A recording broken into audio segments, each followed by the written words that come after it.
Hey guys, look what we have here. We have wonderful spiced oatmeal muffins, full of delicious things, full of fiber. So let's give this a try. We have the paper. Ah, look, none of the muffin is sticking to the paper. I'll show you the trick to that. And let's see what this is like. Ooh, there's a raisin there. I'm gonna count. Oh, it's nice and tender. Still a little hot too. Mmm. Mmm. Oh, that's really good. Mmm. That's a tasty muffin. There's a lot going on there. Got some crunch. Mmm. That has a lot of flavor in it. This is a delicious muffin, healthy muffin. Mmm. Let me show you how to make this delicious thing.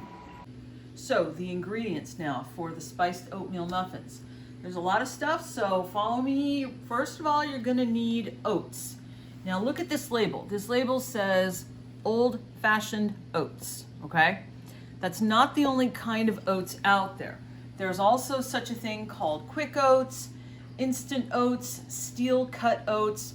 What you want is gonna be labeled old-fashioned oats or rolled oats. Those are the two kinds of oats that you can use, old-fashioned or rolled. Okay.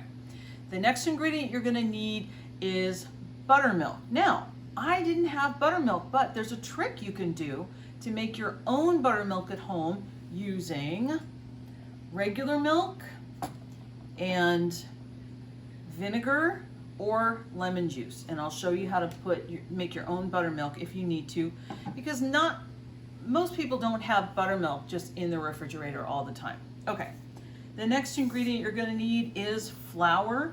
Now I have this at home. Take a good look at this. It says white whole wheat flour, okay?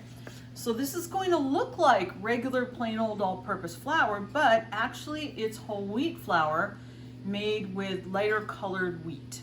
Now, if you didn't have white whole wheat, and I don't expect you to, you can just use regular all-purpose flour, okay? Other ingredients, you're gonna need baking soda and baking powder, and always check the dates to make sure that they're not expired. Regular salt right here. 2 spices, we're gonna need ground nutmeg and cinnamon.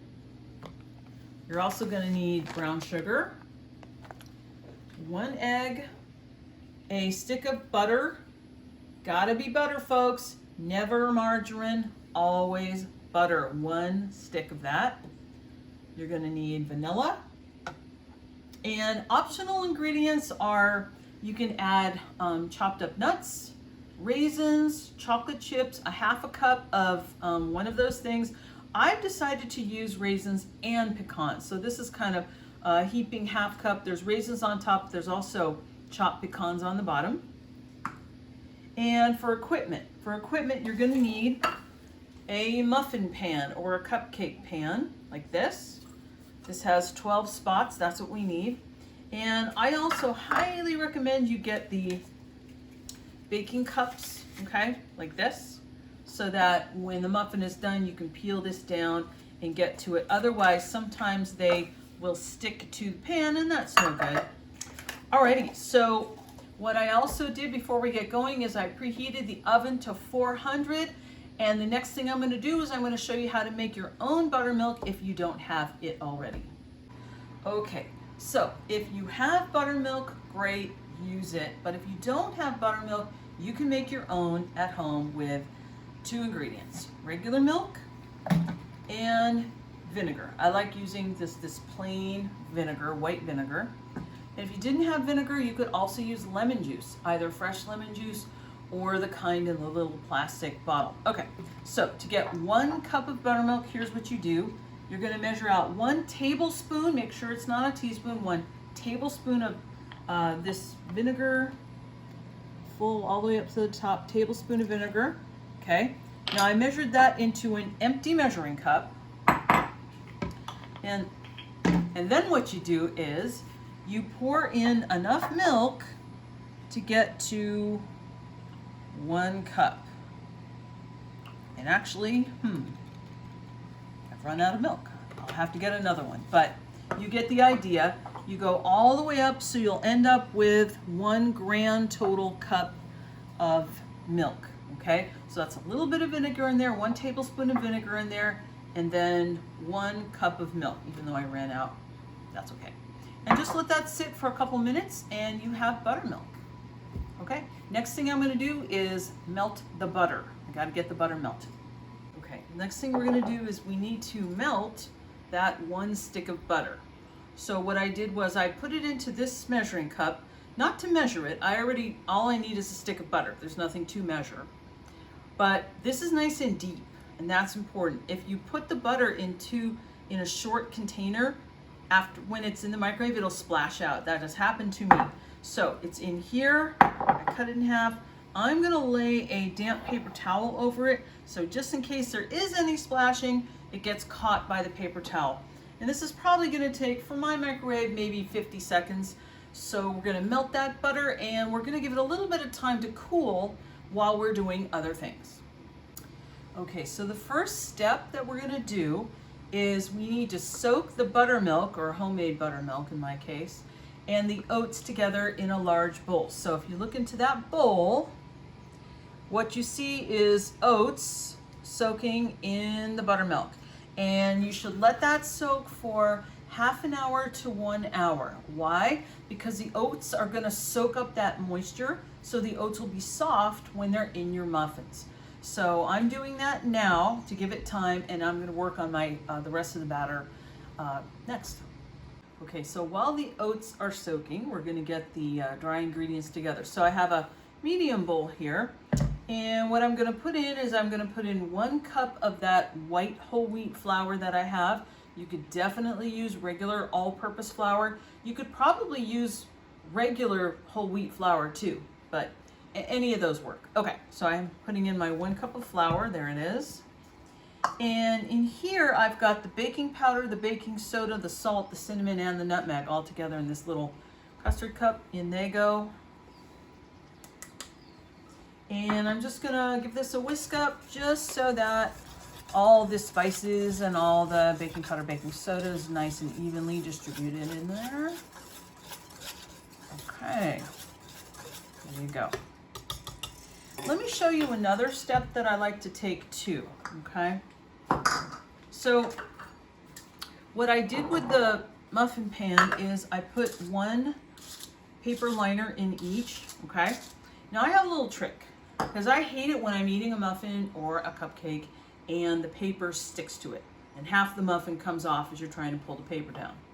So what you can do is get regular old cooking spray, put the papers in the muffin pan, and then spray the insides of the papers like that. You don't need a ton, just a little, and that's kind of a nice little backup so that they're not going to stick to the paper.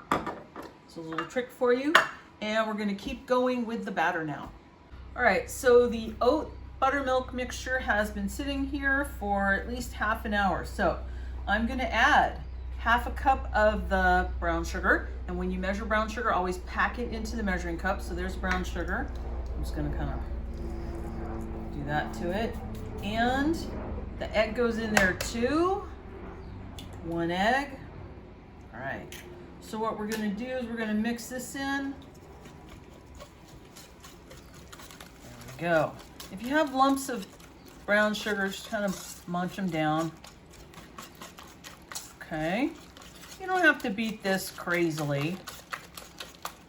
Just get it mixed in there, okay? There you go. Then the next thing I'm gonna add is I'm gonna add in my melted butter. Remember that? There's the melted butter. Look how it separates. It separates into a real yellowy layer and then a white layer on the bottom. Some other day we'll talk about why that happens. So in goes the melted butter, and this melted butter is not hot anymore because I let it cool a bit. So there's the melted butter.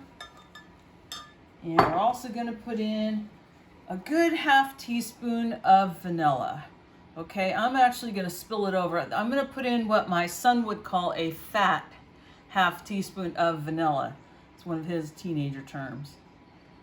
There we go. So there's a big, hefty ½ teaspoon of vanilla. Okay, so I'm just gonna mix this in. and we'll come back and I'll finish up this batter. All right, so the next step in the batter is to add the flour, the baking soda, salt, spices, things like that. So in they go, right there, get a good look at that. Okay, now once you get the dry and the wet ingredients together, you don't want to beat it too much or mix it too much. So that's why I've switched over to the rubber spatula and I'm folding it in, okay? This is not something I would use a lot of strength to do or a lot of speed to do. Scrape it from the bottom because flour likes to sink to the bottom. This smells really good. You smell those spices. Okay, it's just about all mixed in. So I'm going to add my optional ingredients, which is I have about half, whoops, flung some out. I got about half a cup of, about quarter cup of raisins, half a cup of pecans in there because we like those things here. You could add chocolate chips if that makes you happy. There you go. Again, still a slow, purposeful motion on the mixing. That looks good to me. So the next step we're going to do is we're going to get this batter into the muffin pan. Okay, so I got my muffin pan with the papers in there and they're sprayed with cooking spray, and I've got my muffin batter right here. Now I love to use an ice cream scoop to get the batter into these for several reasons. So I'm going to get a good scoop here and try to aim it right into the muffin paper, just like that. If you were to get, oh, see, I just did it. If you were to get some batter, okay, on the muffin pan itself, okay, get a wet paper towel and clean that up, because if you leave that there and then bake it, it's gonna like get seared. Here comes the cuckoo clock. It's gonna get seared onto the pan, and that you're not gonna want because it's hard to clean up. Okay, I'm gonna keep going on this, and we'll see if I can fill all 12 of these, if we're gonna end up with 12 or 11. And come back and we'll see. Okay, so take a look at that. I decided to go with 11. I could have made 12, but I thought, I'll just use that batter just to top off the other ones so that we get 11 bigger ones versus 12 slightly smaller ones. So that's okay. I'm just gonna leave this guy here. So we're gonna bake these at 400 degrees between 15 and 20 minutes. And the way to tell is to take them out after 15 minutes or maybe after 14 minutes and stick a toothpick all the way in, all the way out of one of them. And if the toothpick comes out clean, it's good to go, you're ready. If the toothpick comes out gooey, they need more time to bake. So when we come back, I'll show you what it looks like when they are finished. Okay, so it's been 15 minutes. So I took them out. Let's try the toothpick test. All the way in, all the way out. Did you focus on the cat? There's no goo on there, so these guys are done. What I'm gonna do is I'm gonna let them sit in here for a few minutes, and then I'm gonna transfer them onto a wire rack, so they can really cool. Because right now they're quite hot and a little bit hard to move. But after a few minutes, they'll be much easier to move. You can use a knife to kind of pry them out. But they look absolutely beautiful, and they're full of fiber. They're really delicious. Great for breakfast or a snack. I hope you give these a try.